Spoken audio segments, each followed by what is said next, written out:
Berjumpa dengan saya Dr. Sirpanggung, spesialis anak di Ruang Anak Sehat. Kali ini kita akan membahas tentang manfaat luar biasa dari ASI. ASI merupakan makanan terbaik bagi bayi. Menurut WHO, ASI merupakan salah satu cara yang paling efektif untuk menjamin kesehatan dan kelangsungan hidup anak. Meningkatkan pemberian ASI pada skala universal dapat mencegah 820.000 kematian pada anak setiap tahunnya. Meskipun demikian, secara global hanya 40% bayi di bawah usia 6 bulan yang mendapatkan ASI eksklusif. Hal ini terjadi baik di negara maju maupun di negara berkembang. Berdasarkan data dari jurnal meta-analisis, kematian bayi usia kurang dari 6 bulan yang tidak mendapatkan ASI di negara berkembang 3,5 sampai 4 kali lipat dibandingkan bayi yang mendapatkan ASI. Kemudian pada anak usia 6 sampai 23 bulan, ASI menurunkan kematian sebanyak 50%. ASI mencegah setengah keseluruhan episode diare dan sepertiga keseluruhan episode infeksi pernapasan. ASI mencegah 72% hospitalisasi karena diare dan mencegah 57% hospitalisasi karena infeksi pernapasan.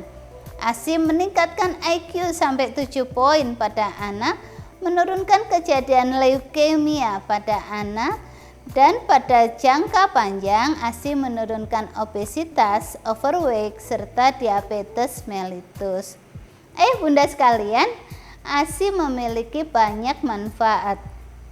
ASI memiliki zat gizi yang lengkap, mudah dicerna, diserap secara efisien oleh tubuh bayi, melindungi terhadap infeksi, mempunyai biaya yang lebih rendah dibandingkan asupan buatan.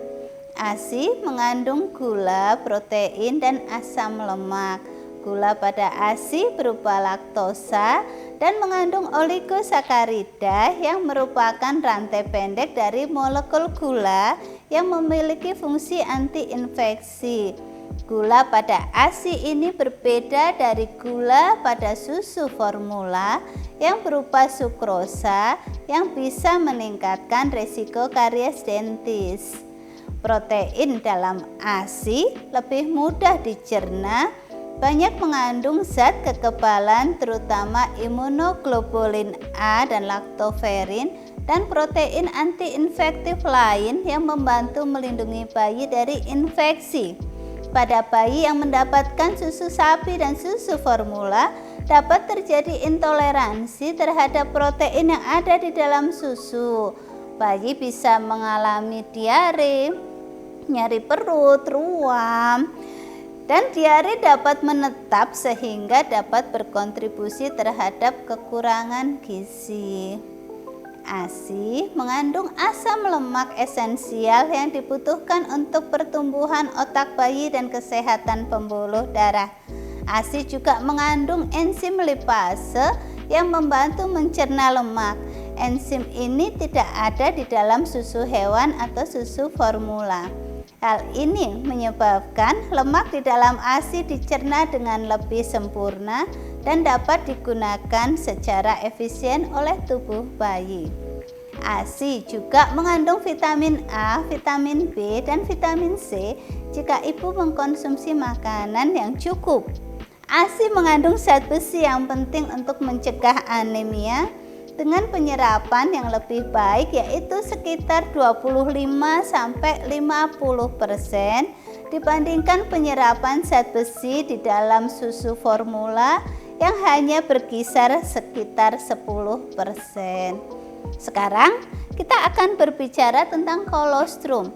Kolostrum adalah ASI khusus yang dihasilkan pada beberapa hari pertama setelah melahirkan.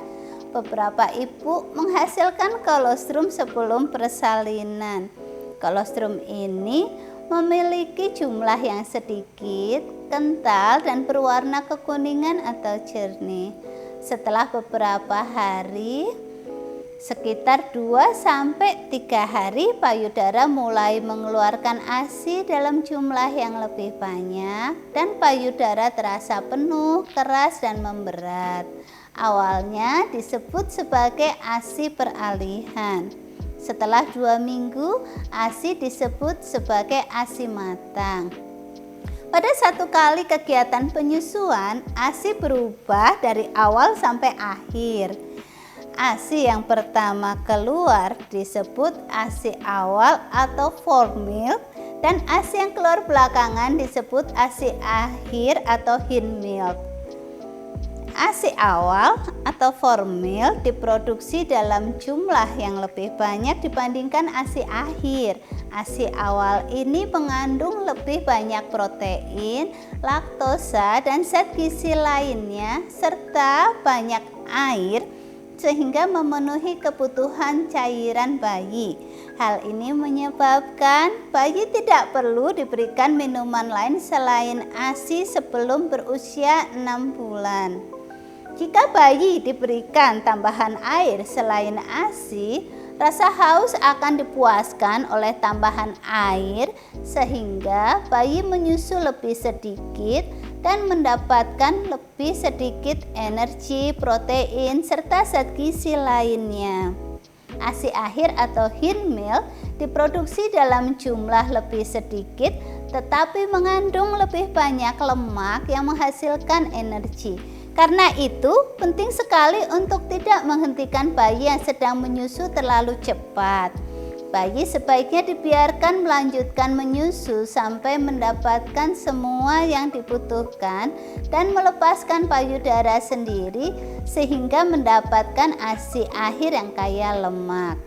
Penting sekali bagi bayi untuk memperoleh ASI awal dan ASI akhir untuk mendapatkan makanan yang lengkap, air, energi, dan zat gizi yang dibutuhkan.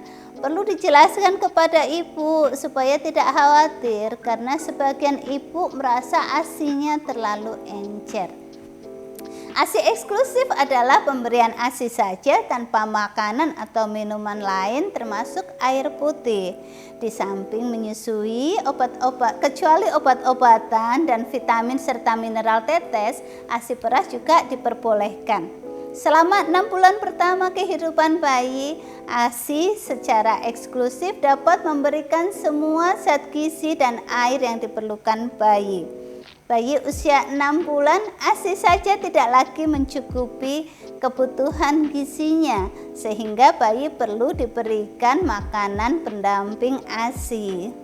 Makanan pendamping ASI dapat diberikan dengan cangkir atau sendok, sedangkan pemberian dengan botol tidak dianjurkan. ASI tetap dilanjutkan sampai 2 tahun atau lebih dan menjadi sumber protein dan energi yang penting bagi anak.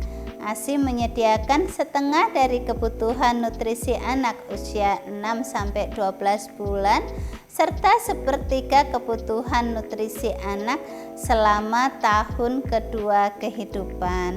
Selanjutnya, ASI tetap dilanjutkan sampai usia 2 tahun atau lebih agar dapat mencegah anak dari kekurangan gizi.